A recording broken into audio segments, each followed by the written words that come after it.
straight in, how do you answer paper 3 of A-level psychology when you may or may not have all the time in the world to figure it out? And since I've been there and done that, I can be of help to sort. Moving on, paper 3 named specialist options is for 60 marks and for 1 hour and 30 minutes.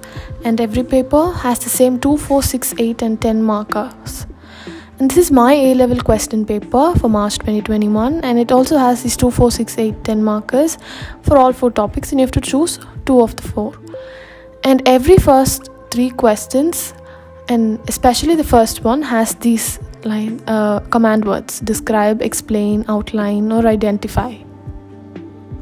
And literally every 8 marker in every paper is this: describe what psychologists have discovered about, or describe this particular topic. And kindly ignore my horrible underlining skills, please. But irrespective of the subtopic that you've chosen, the question remains the same, and you need to answer by giving the results of the studies or what psychologists have found out in that particular topic. Also, every evaluation question bearing 10 marks is this: evaluate what psychologists have discovered about. And following this about is the same topic that was given in your 8-mark question. So you need to describe the results in the 8 marker and you need to evaluate those results in the 10 marker. Remember this: including a discussion about generalizability or quantitative data or applications or validity. This second part of the 10-mark question is very important. And what are these? These are the issues and debates that come under the syllabus. Yeah, so since you've already done your ACE levels, you would be familiar with the first 5 given in italics. However, the next 5 issues and debates is an addition to the list for your A2. So yeah, let's just go straight into the tips and tricks to answer each question in paper 3.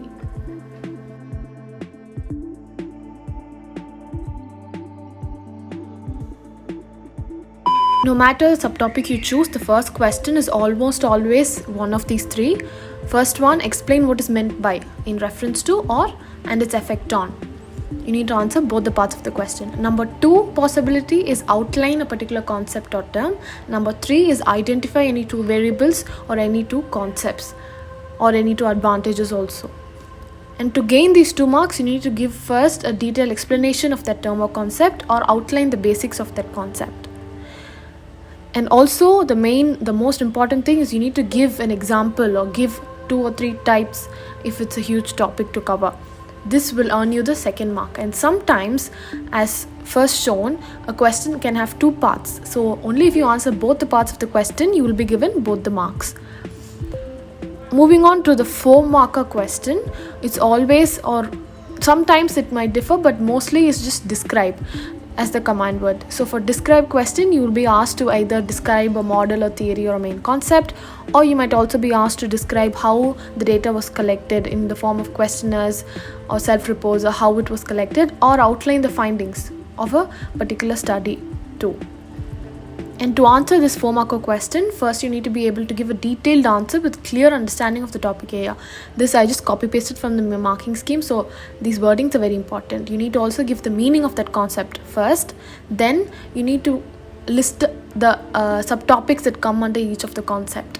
And once you're able to do that, you need to be able to give the effects or the variables that influence that particular model or theory, and mainly you need to be able to give examples to support the particular study or support your answer as a whole.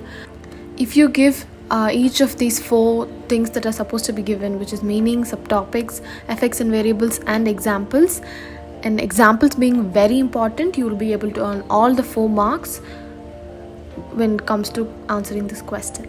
So for a 4-marker, the first one, describing a model or theory or concept, that's how you answer it. When it comes to describing how data was collected in the form of questionnaires or self-reports, then you need to be able to state all the details of that particular questionnaire or of that particular self-report, which is qualitative data, quantitative data, and number of questions that are there and all of that. For the 3rd question, which is outline the findings of the study, you need to be able to give detailed results. That's how you earn the 1, 2, 3 and 4 marks of the question. For the 6 marker, it's either explain or discuss. When it comes to explain, then it can be similarity and difference, strength and weaknesses, or even explain 2 applications from that particular study. For discuss question, you can be asked to discuss the reliability or validity, the use of self-reports or questionnaires, and even issues and debates. When it comes to answering the 6 marker, if it's explain, for example, the strength and weakness of a particular study, then you go on to look at the evaluative aspects as key points to discuss and bring your strengths and weakness, be it deterministic or reductionist, use of quantitative, qualitative, ethical issues, or even applications of studies can be used as strengths and weaknesses, or even similarities and differences between 2 studies. For any discuss question, you need to give equal amounts of positive and negative points. If I was discussing the applications of a particular study, I can give an example of application as a positive and comment on its effectiveness like cultural bias as its negative. This is a photo of a marking scheme. So as you can see, the highest level band gives equal importance to 1 strength and 1 weakness with clear explanation and detail. Before we move on, I need to show you something. So this is syllabus, and say you've taken psychology and abnormality. There are 3 terms that I need you to remember. There are 6 chapters which I have highlighted in yellow, and there are 3 main topics for each chapter, and there are 3 subtopics for each main topic. It's almost 3 all the time, but sometimes it's 4 or 2, as you can see. So these 3 subtopics are what will be asked in the 8 and 10 marker. So you remember this: chapter, main topic, subtopic. Now we'll be looking on to the 8 marker question. So for example, if the question is describe what psychologists have discovered about measuring stress, then measuring stress is the subtopic that we'll be dealing about. So to get these 8 marks, let's look into the marking scheme. There are 3 main points, which is accurate and coherent and detailed, and also organized. So to be accurate, what you need to do, you need to describe your results correctly and of course in an accurate manner. This is by making sure you know that all the quantitative and qualitative details in the results. To be coherent and organized, you need to structure each study into 1 paragraph, so it will be easy for the examiner to know how you have gone through in answering the question. For detailed, you need to make sure you know the main stuff, which is what, where, how, who. What are the procedures, where is it happening, is it a field or natural experiment, how is it taken place, the procedure, and who are the participants, and the conclusion results, of course. These are very important, and this is how you make sure your answer is accurate, coherent and detailed, and make sure you link every result back to the question that is being asked. For example, in this question, you need to link back every result to how it allows in measuring stress, how it allows psychologists to measure stress. That's how you need to link back every result in every paragraph. So at the end of the paragraph, you need to have a intermediary conclusion which directly answers the question asked. The 10-mark question is evaluate what psychologists have discovered about a particular subtopic, including a discussion on any issue or debate. This will be the question for most or almost every 10-marker. You need to start with assigning paragraphs for each issue or debate. A minimum of 3 paragraphs should be in your answer, and you need to start, and it's advisable to start with issues or debates that is mentioned in the question in your first paragraph. You can either discuss the positive and negatives of the subtopics related to the issue, or you can discuss by comparing 2 subtopics with regard to the debate or issue mentioned. I have framed an acronym to remember the evaluative aspects by which you will be dealing with the question, with this being G for generalizability or ecological validity, R for reliability or reductionist, E for ethics, A for application, D for determinism versus free will, C for cultural bias, and I for individual versus situational explanations.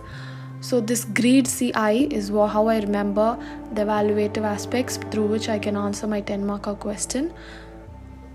And properly answering this 10-marker means you need to be able to analyze each detail in issue, and there should be a minimum of 3 analytical paragraphs concerning each evaluative point. For example, if the question asks you to deal with applications, then your first paragraph should be discussing applications, and next 2 can concern anything which you find easy to write about and which relates to the study, for example, reliability or ethics or any of these 7 evaluative aspects. And in each paragraph, we need to be able to consider the positive and negative for each issue, or you can compare 2 studies with that issue in mind. I also made an acronym to answer the 10-marker as a whole, which is this. It's just NATPOC. I mean, it's abstract, but that's how I remember it. This is how you answer the whole 10-marker, which is, firstly, you address the named issue, the issue or debate that was given in the question. You answer that. Then you need to be able to cover at least 3 issues in a detailed manner. And P stands for PEEL, which is PEEL, and I'll show you the full form shortly. And O is for opposing points, which means there should be both positive and negative for that same issue, or you need to be able to discuss the positive for a study and the negative for another study, or at least compare 2 studies with the issue in mind. And last but not the least, you need to be able to give a conclusion after each paragraph. At the end of each paragraph, you need to be able to give a conclusion, as this is very important for a evaluative or discuss question. And as I said, PEEL stands for point, evidence, explanation, and link. Now let's see this with an example. For example, I am trying to evaluate a study on the basis of generalizability or on the basis of sampling. So my point is, the type of sampling is a barrier to generalizability. What evidence I provide is opportunity sampling. This means that there is not a representative of, for example, children or adults, whatever is used in the study, whoever are used in the study, or they're not from a range of ethnic backgrounds or socioeconomic backgrounds, so they're not a representative. That is my evidence, and this is my explanation as well. The evidence is opportunity sampling, and the explanation is what I have given now. And the link is how you need to be able to link this to the conclusion that is being given in the study. You need to link it back to the conclusion in the study and hence answer the question. This PEEL process should be taken place in every paragraph that you write, which is a minimum of 3. So that's how you answer the 10-marker. You start with the named issue, you write about at least 3 issues, including the named issue, and each paragraph or each issue that you're stating should have this PEEL process going on. And don't forget to include opposing points because it's an evaluation question, and also give a conclusion at the end of every issue that you're stating. Also, I have this video which is the example candidate response. It's an extract from the example candidate response. Let's see it. If the question is evaluate what psychologists have discovered about advertising applications, that is the subtopic, and the issue or debate that is being addressed is cultural bias. So as you can see, the answer starts with the cultural bias as the first issue that is being addressed. So it talks about individualist cultures, collectivist cultures, and it has an overall sense of how cultural bias is being taken in a positive or negative way throughout that particular subtopic or the studies that they are mentioned. And the next paragraph deals with generalizability and convenience and opportunity sampling. This is generally about the G that stated, which is for generalizability, ecological validity, sampling. It states about ethnocentric sampling. All of this comes under one paragraph. So firstly dealt with what was addressed in the question, so the named issue was dealt, then it went on to explain about sampling, and the third para concerns about the application, how useful the piece of research was in real life. Application is the third issue or debate that the candidate has answered or taken to answer, and the fourth one is about commenting the effectiveness of self-reports.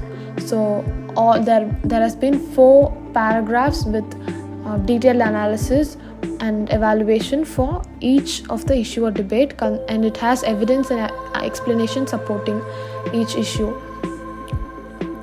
And this is why it is scored 10 out of 10 according to the example candidate response.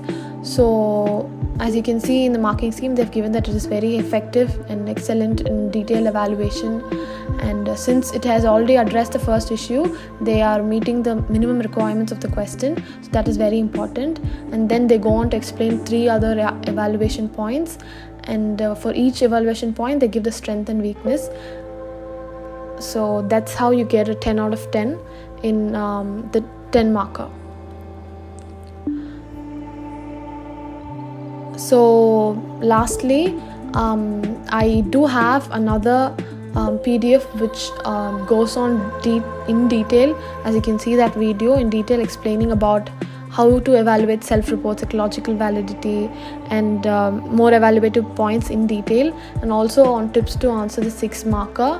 So if you want that to be uploaded in the blog or in this YouTube channel, I am more than happy to do so. And so please do subscribe and like this video so that I can release this resource, and if it reaches a certain amount of likes, say 50, then I would be releasing both this and another video which is for paper 4. So for extra tips and how to answer for both 6 and 10 marker, do subscribe and click on post notifications so you wouldn't miss any video that I'll be posting. Thank you. Bye.